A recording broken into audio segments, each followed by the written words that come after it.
Exploração da América 2.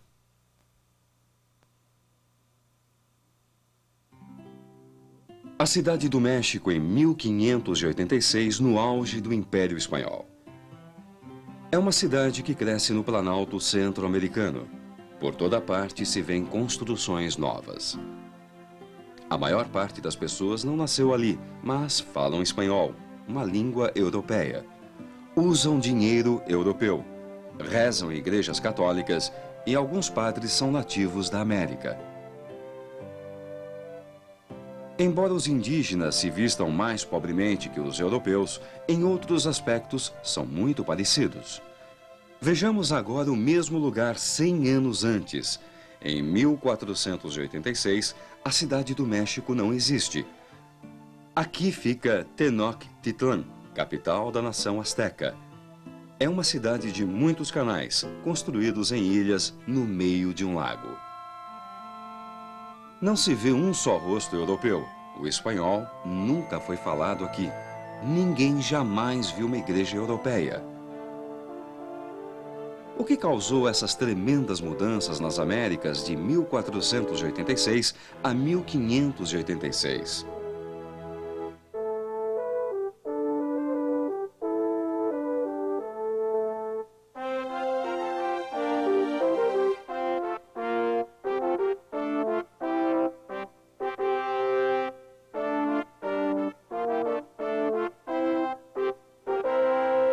A queda dos astecas e incas. Versão brasileira, Álamo.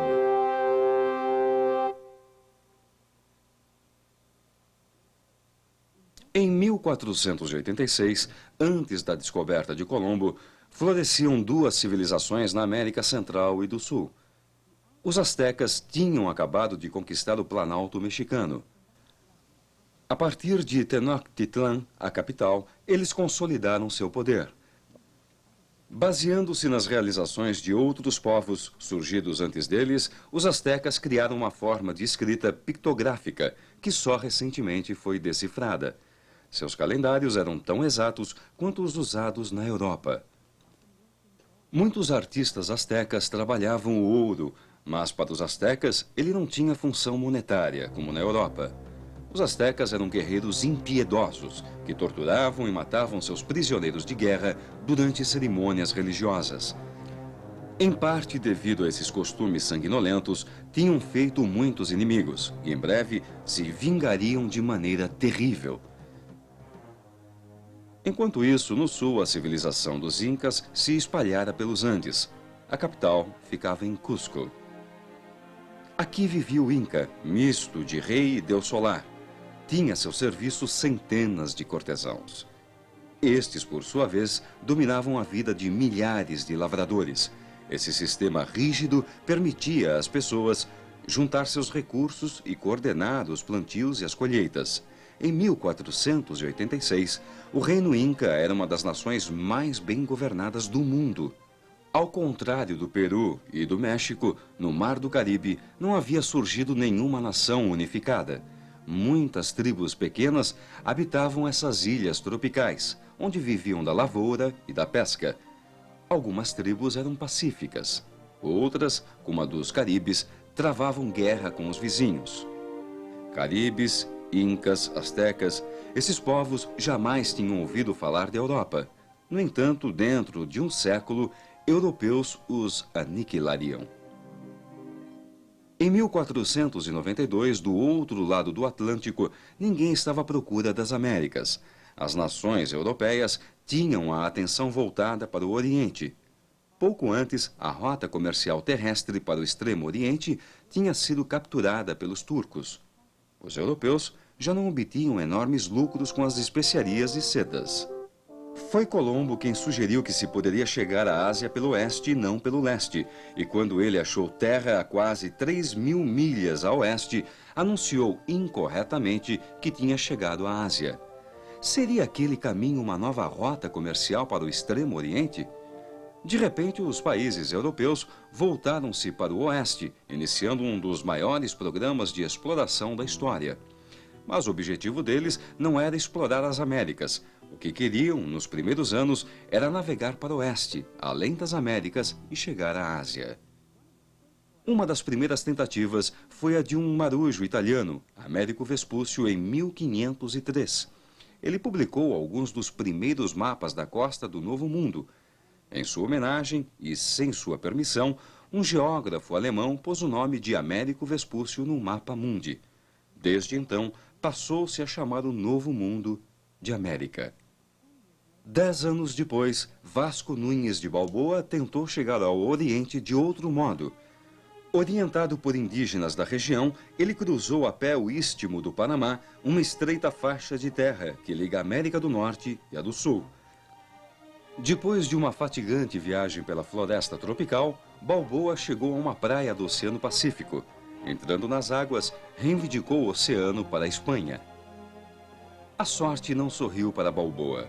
Iludido por seus inimigos e pensando que já vinham salvá-lo, ele foi decapitado numa praça do Panamá em 1517. Tal como Balboa, Fernão de Magalhães, um português a serviço da Espanha, morreu longe da pátria. Em 1519, com 5 navios e cerca de 270 homens, ele começou uma viagem extraordinária. Seu plano era descer mais para o sul do que Colombo, a fim de contornar a América do Sul e continuar rumo ao oeste pelo Pacífico. Mas ele tinha diante de si obstáculos imensos. No extremo sul das Américas, Magalhães encontrou o estreito que hoje tem seu nome. Essa região, rochosa e cheia de gelos, é um dos lugares mais perigosos do mundo. Centenas de ilhas bloqueiam o caminho, muitas passagens não têm saída e o estreito estende-se por 450 quilômetros. Seus marinheiros se amotinavam com frequência. Os navios de Magalhães se separaram. Com apenas parte de sua frota intacta, Magalhães, por fim, transpôs o estreito e seguiu por um oceano que não parecia ter fim. Aliviado por ter sobrevivido ao estreito, ele chamou aquele oceano de Pacífico. Aquela viagem já era então a maior realizada por um ser humano na história. Em 1521, Magalhães chegou às Filipinas, mas ali se envolveu num litígio local e foi assassinado diante de seus próprios homens. Os marinheiros foram em frente. Chegaram às Índias, os primeiros a alcançar a meta definida por Colombo. Ali embarcaram uma carga de cravos num navio, o Vitória. Os homens de Magalhães seguiram para sul e oeste, pelo sul da África, onde acharam águas conhecidas. Em 1522, o Vitória, único navio a completar a viagem, retornou à Espanha. Dos 270 homens, só restavam 17, alguns semi-mortos. No porão havia cravos suficientes para pagar os prejuízos da dramática viagem e ainda obter lucro. Esses marujos foram os primeiros homens a circunnavegar o globo. A façanha assombrou o mundo. Ela pôs em contato todos os continentes conhecidos: a Ásia, a Europa, a África e as Américas. Aos poucos, ao ficar claro que não havia uma passagem fácil para a Ásia, os europeus deram mais atenção àquelas novas terras. Elas possuíam enormes recursos naturais. Tinham ouro e prata.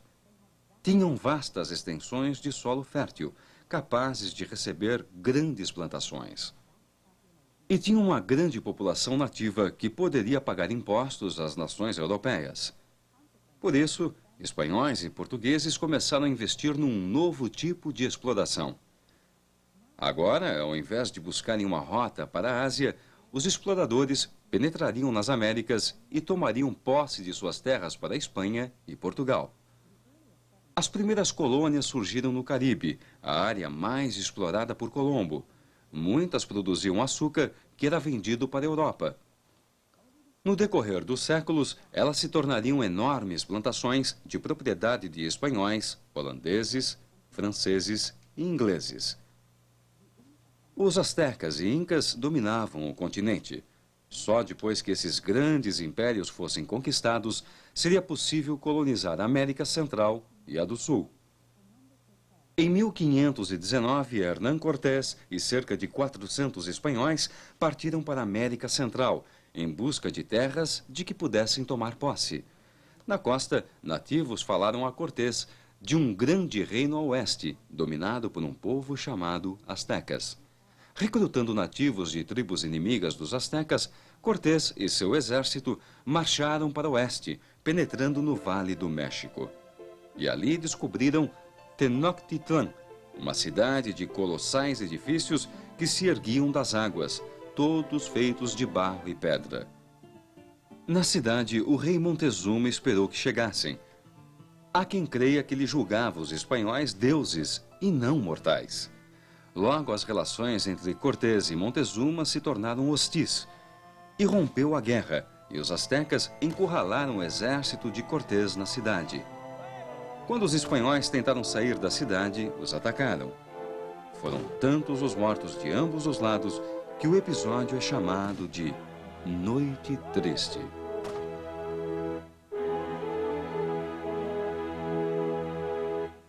Apesar do desastre, Cortés não desistiu. Durante meses, ele se reuniu com os inimigos dos astecas, organizando um exército maior que o anterior. Cortés teve também um aliado inesperado, a varíola. Trazida por soldados vindos de Cuba, a doença matou milhares de astecas e seus líderes. Os espanhóis destruíram a cidade de Tenochtitlan.